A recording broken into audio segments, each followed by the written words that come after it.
Back to Isla de Maipo in Santiago for more paracycling, this time the H1-5 time trials. The letters in the categories refer to the type of bicycle used. B is for a tandem cycle, C for a conventional bicycle with an adaptation if necessary, T for tricycle, and H, which we have here, for hand cycle. 1 to 5 are the levels of impairment, and riders from all classifications are permitted to enter, with adjustments then made to their finishing times to reflect their level of impairment. We begin with the men's H1-5, and the medals were all taken by riders in the H3 category.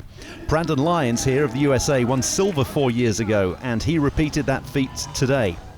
Oscar Biga of Argentina, meanwhile, took bronze in Lima, but he finished 4th this time around, just off the podium. The winner, though, was this man, Ryan Pinney. The 42-year-old former US Forces air refueler broke his back in a BMX accident over a decade ago, but has since gone on to represent his country at the Paralympics in Tokyo in 2021. Today he recorded the biggest win of his career in Santiago, a city he had visited during his time with the armed forces.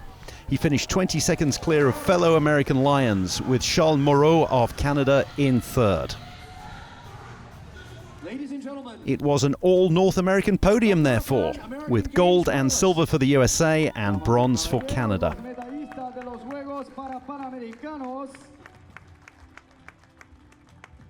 Now we move on to the women's H1-5 individual time trial. The same rules apply in terms of factors based on the riders' classifications.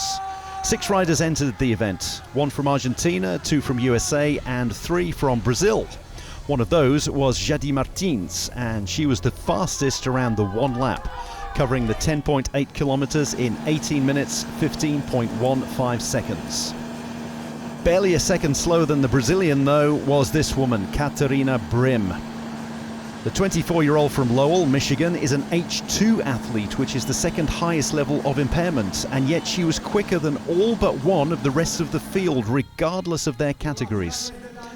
Her finishing time was adjusted by a factor of 83.43% to take her classification into account, and that put her 2.5 minutes clear of the rest of the field.